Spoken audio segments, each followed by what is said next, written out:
Like moths to a flame, you've thrown caution to the wind for a glimpse into our world. Well, now you're in it. Welcome to Effed Up Stories.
Hello, everybody, and welcome to a new episode of Effed Up Stories. I am your host, Will Pender.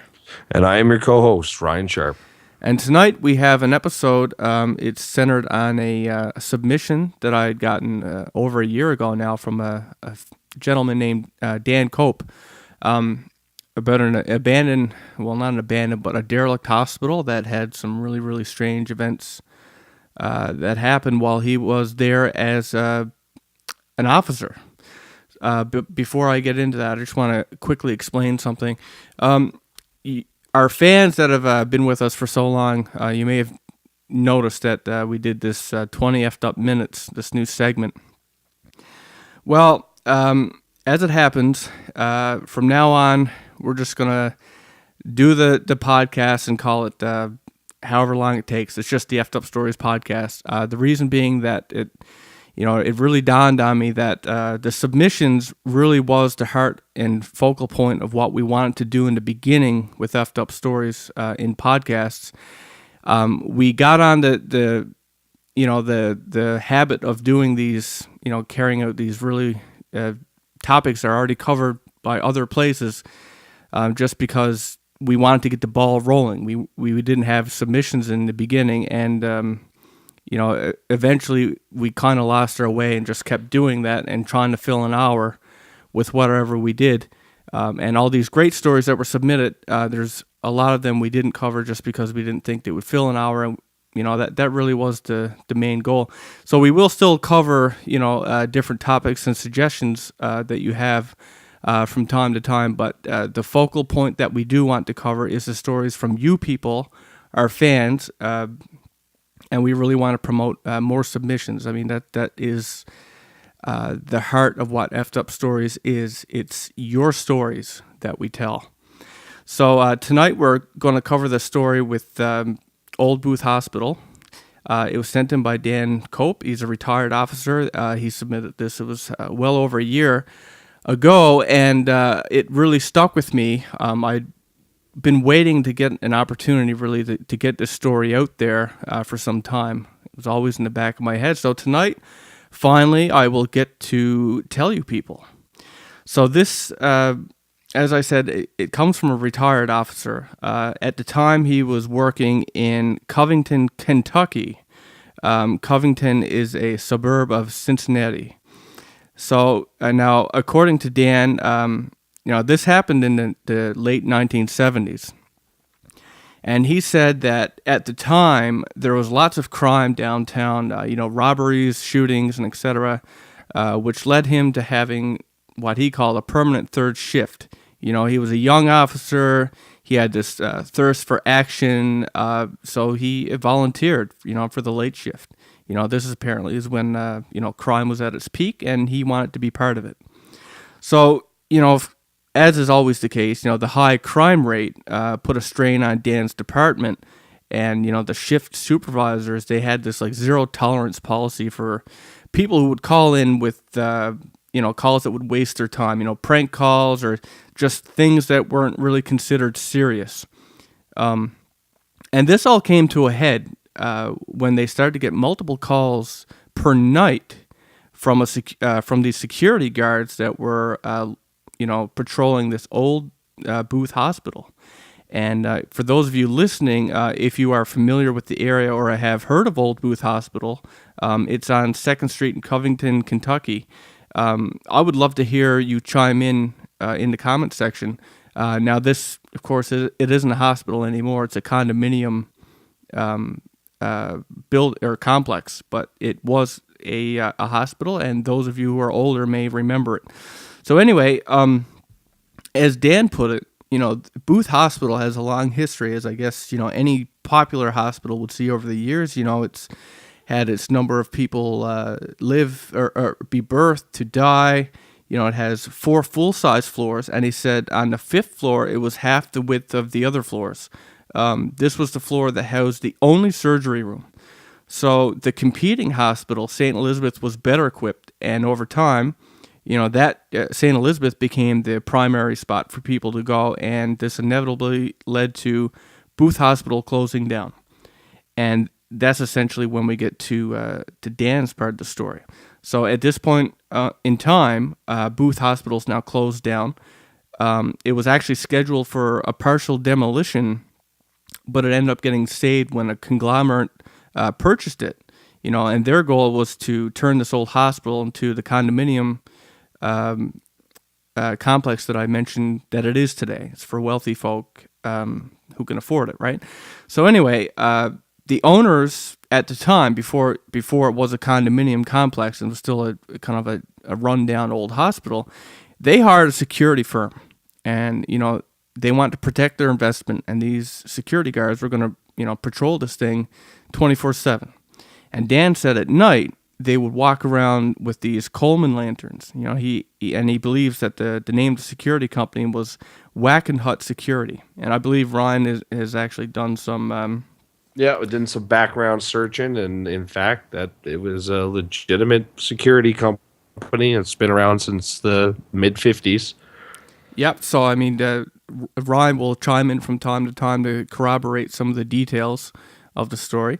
So it wasn't long after the guards took on this job of patrolling Booth Hospital that the main guy doing the nights, he started having these serious issues, and he would start calling the police department on a nightly basis, and he would say he could hear children and others running around upstairs. Now, of course, the police department, they would respond expecting to find intruders.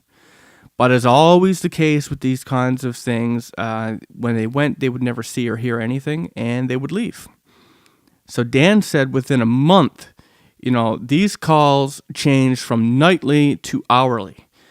His sergeant was going crazy. He was ready to string this guard up.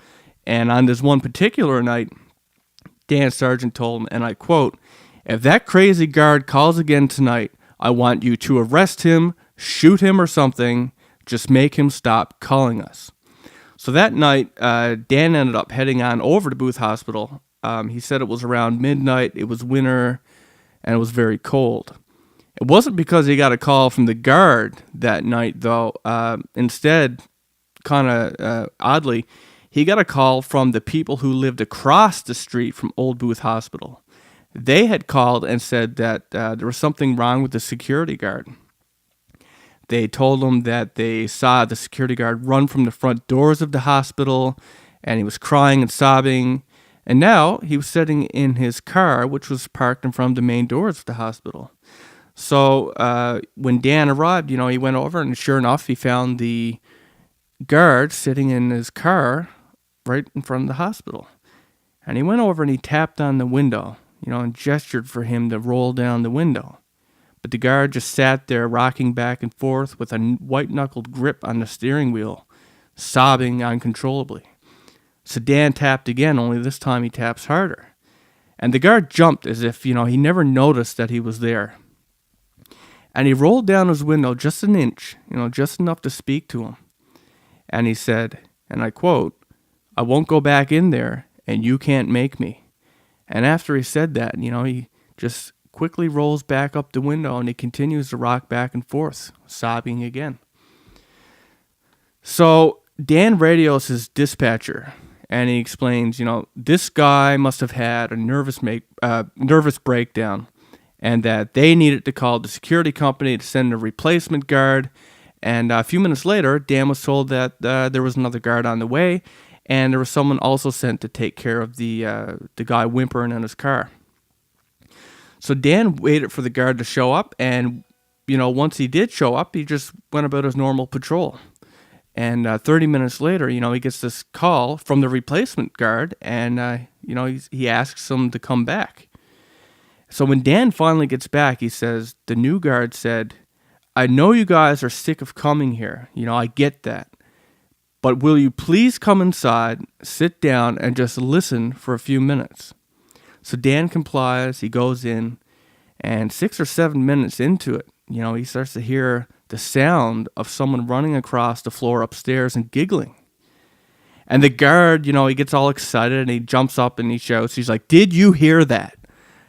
And Dan replies, he did, but, not that he thinks it's a ghost. He says, let's go catch our prankster. So they start walking through the main hallway, and they're just kind of making chit-chat. And they get to the elevator. They're not really thinking about what they're doing. I mean, Dan just thinks it's a prankster anyway. They get to the elevator, and Dan pushes the button. And they step inside, but oddly, when they step inside, they didn't get a chance to push any buttons. Instead, the elevator doors just mysteriously closed almost immediately, and the elevator began to go up. Of course, this startled the both of them, and they just kind of watched the buttons light up one after another as they ascended, eventually reaching the top floor, which, if you remember, is the floor that's only the half of the size of the other floors, and it's the one that housed the only surgery room. So they get up to the top, the door opens, and they get out. And Dan said the room was fully lit. And this was an odd point because Dan had actually mentioned earlier in the story that the power lines or like where all the power lines looked like they were cut off, like as if they were hacked through by an axe. And as he mentioned earlier, the guards were actually walking around with lanterns because there was no power. So this was really weird that they would have lighting and all this stuff, and when they stepped out into the fully lit room, they noticed that it was almost completely vacant. But I say almost because they saw an old woman and a stretcher in the middle of the room, and Dan said she was dressed in a bathrobe and she was standing in the middle, just kind of staring at this wall clock and it just it read 2:13. And which was obviously the wrong time. It was just kind of stuck there. And Dan and the guard were kind of shocked, and they just stood there, really surprised by this. And the woman started to laugh.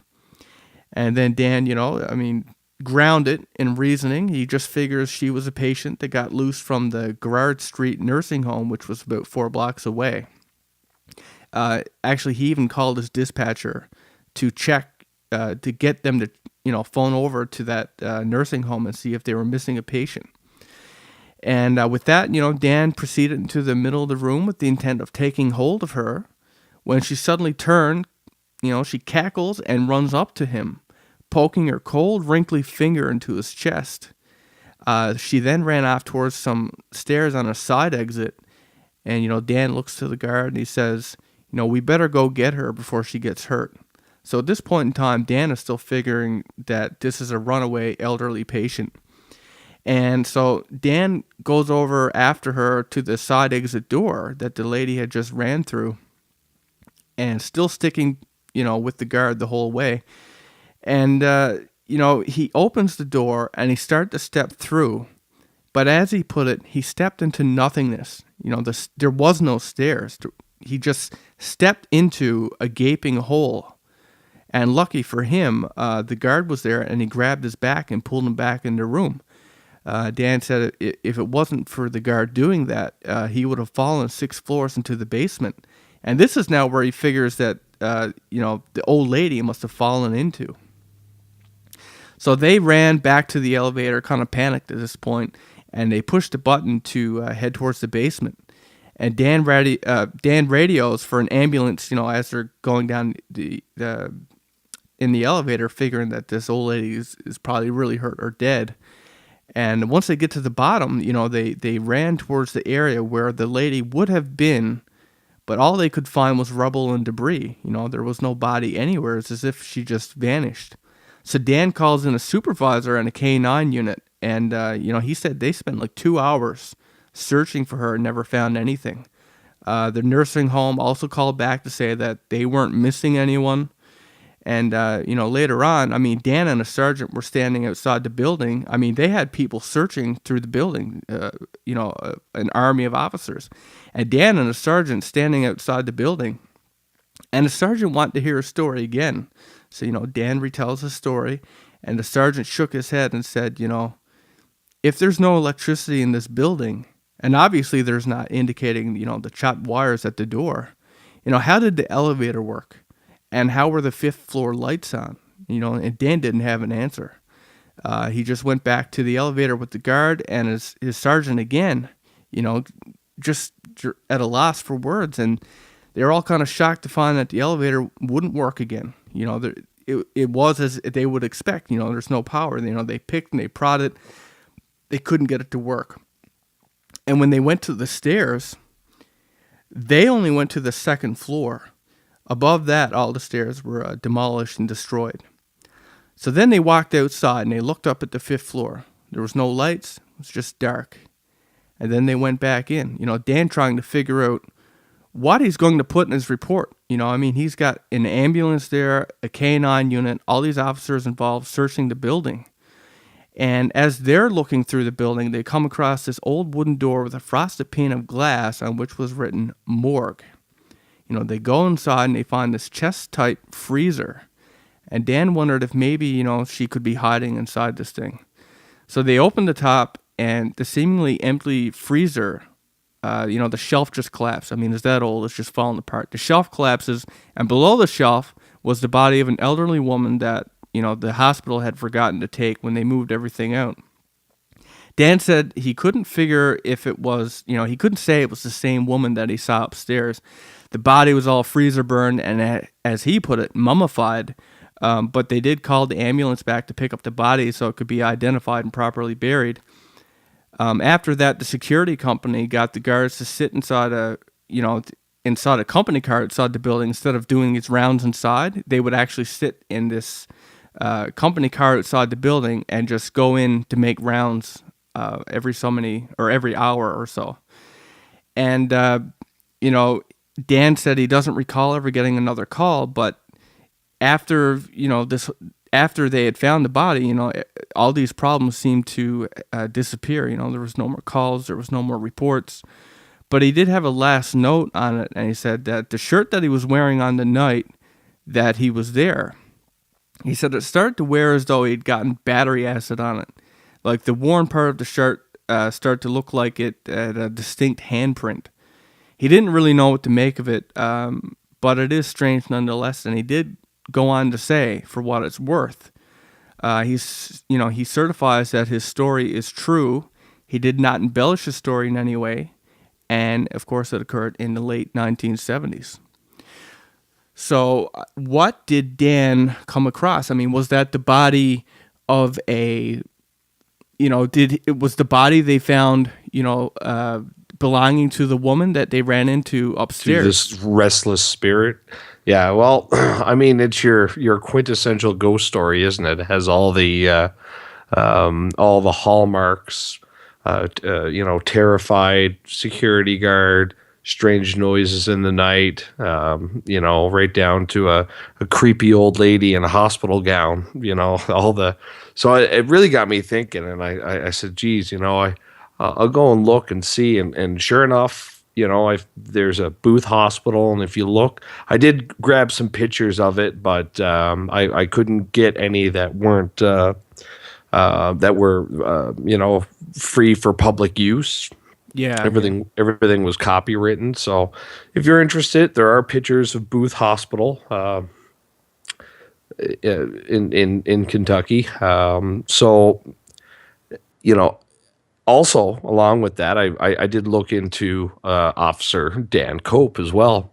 And though I wasn't able to prove that the guy who sent the story was Dan Cope, I did find without a reason of a doubt that there was a police officer by that name in that particular jurisdiction, um, by the name of Dan Cope. So, and of course, I did verify that the security company was a real security company too. So I mean, there's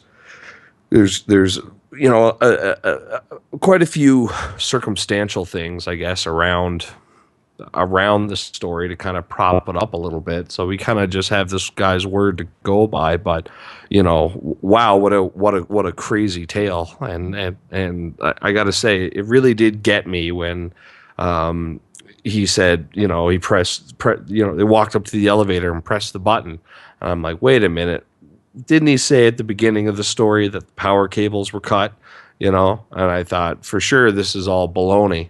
And then, of course, we got to that part where he's talking to his sergeant. The sergeant points out to him, you can see where the cables come out of the building there. And I'm not sure if it was some major buildings have like a ground feed that comes in, right? Some have them come in through a mast off of the pole.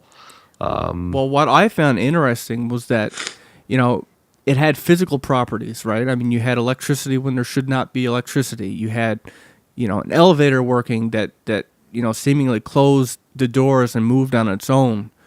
Well, I believe he said there was that even the floors had been demolished. Yeah. Right? Like there were no upper floors beyond the second floor. Like there was no way for them to physically get up there. It almost, especially with the hospital setting, it reminds me of Silent Hill, right? So, I mean, it was it always fascinated me, that story did. And I'll tell you something that's recent that interested me as well, that's relevant here. I got a comment from Dan Cope on our website. I mean, keeping in mind, he sent this in like, it was a year and a half or longer ago. And, he commented on his own story, this story, and he said, he's Dan Cope, and, he doesn't know how the story got there, but, it is true that that's his story.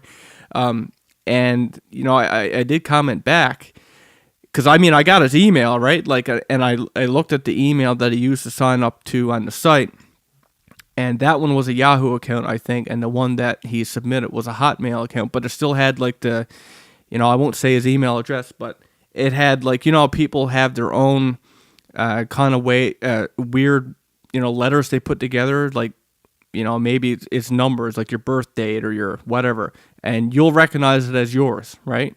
Like DDRIT or something like that, or like for me, I'd have 227 sometimes at the end, February 27th, that's my birthday.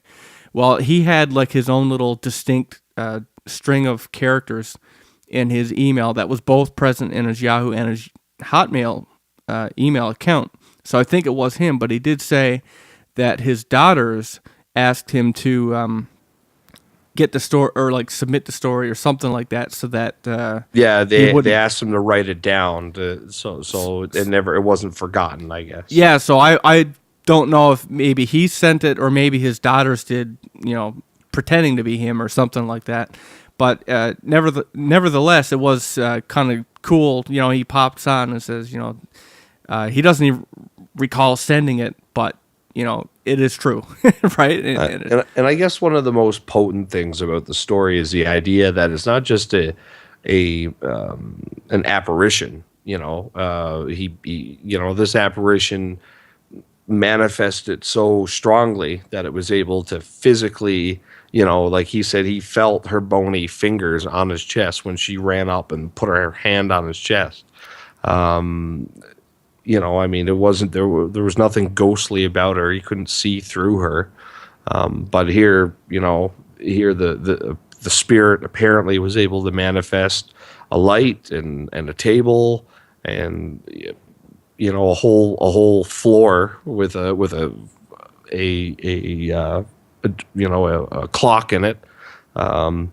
And even after she disappeared, I mean, they had a canine unit and an army of officers going through the place, and they couldn't find anything, right? I mean, for a vacant, like derelict building, I wouldn't think it would be too hard, to find some. Especially an old lady who just took a trip down from the 6th floor to the basement floor without the aid of stairs. Yeah, and I mean, they knew the area where she would have landed, right? I mean, that's where they went, and the whole story is. The idea of the elevator really gets me, though. I mean, Oh, me too. If we're talking a spiritual manifestation, that's a lot of spirit juice. Oh, hell yeah. There must be a lot of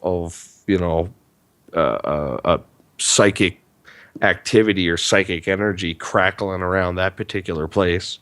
Or maybe it was one of those dimensional things, where Well, you walk into a place how it used to be, for whatever. We have stories of all kinds of stuff like that, going back thousands of years, castles that only exist on a certain night under the moonlight, or a bridge that somebody crossed that, and then they look back and the bridge was gone. It's a strange topic. it is, and because you got two different people. So it's not like it's hallucination, oh yeah. Well, and like on that same note, I mean, today, I mean, this is a condominium complex, so I know it's going to be a rare coincidence if someone listening out there is living in those condominiums. But if you are, or somebody that does, and strange things happening there, because let's face it, old places do have a history, and sometimes some of these hauntings are residual. Definitely, I'd be interested to hear that. Anybody who's actually familiar with Old Booth Hospital or has stories or knows anything about it, I would be interested to hear that as well in the comment section. And of course, we're going to be doing more of these. We got a ton of submissions, tons of them over the last couple of years. So, I mean, we got a lot of stuff to do for these podcasts, and we're hoping that you guys are going to keep submitting. And actually, for Dan Cope, he has another story as well. I think it's like 600 and something Arlington Drive. It was another story he sent in. And now that the holidays are over, we should be getting these shows out on a more regular basis here. Yes, even though I think we did pretty good considering. I mean, we're only like a week or something like that since our last one. So, if you guys have an effed up story of your own, picture, video, whatever, we'd like to hear it. You can submit that to us at our official website. That's effedupstories.com, effedupstories.com. And I'm also going to be putting these little annotations on this video. You can just click it. It'll take you right to the submission form on our website, and you can fill it out, hit submit, and we'll get your story. And who knows, it could end up in one of these podcasts.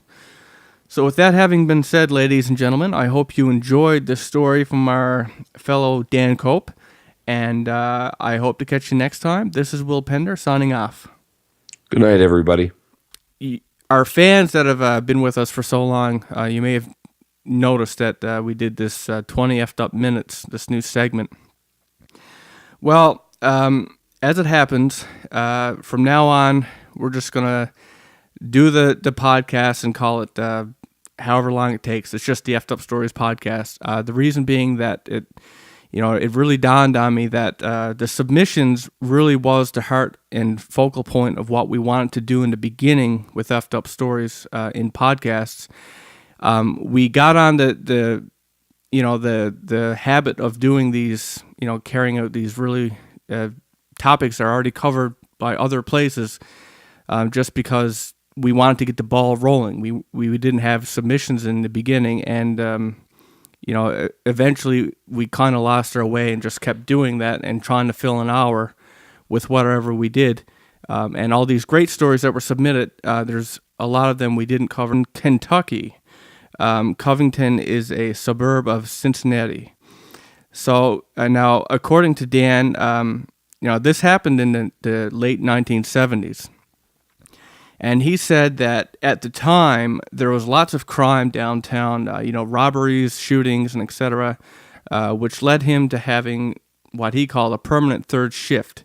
You know, he was a young officer. He had this thirst for action, so he volunteered, you know, for the late shift. You know, this is apparently when, you know, crime was at its peak, and he wanted to be part of it.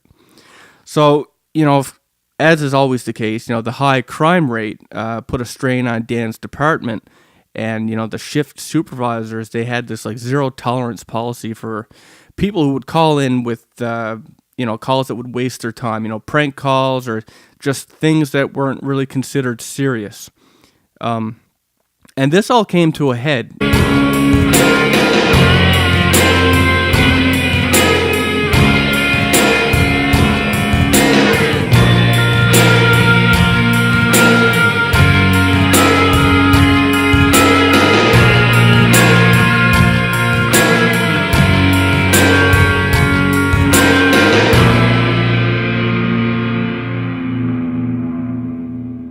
Hello, everybody, and welcome to a new episode of Effed Up Stories. I am your host, Will Pender.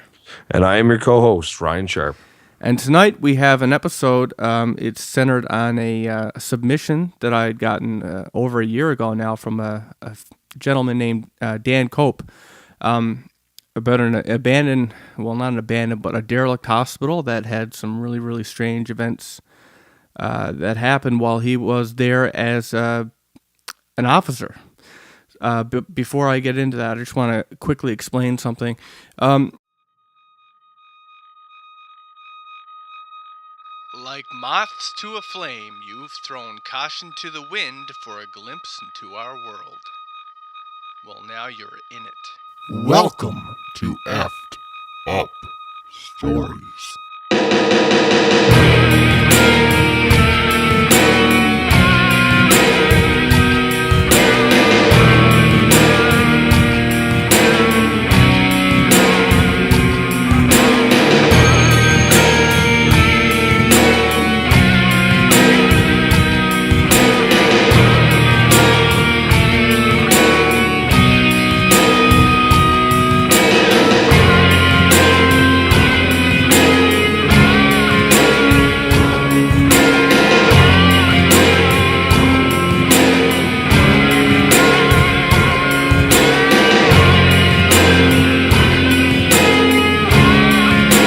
Just because we didn't think it would fill an hour, and you know that really was the main goal. So we will still cover, you know, different topics and suggestions that you have from time to time, but the focal point that we do want to cover is the stories from you people, our fans, and we really want to promote more submissions. I mean, that is the heart of what Effed Up Stories is. It's your stories that we tell. So tonight we're going to cover the story with Old Booth Hospital. It was sent in by Dan Cope. He's a retired officer. He submitted this. It was well over a year ago, and it really stuck with me. I'd been waiting to get an opportunity really to get this story out there for some time. It was always in the back of my head. So tonight, finally, I will get to tell you people. So this... as I said, it comes from a retired officer. At the time, he was working in Covington.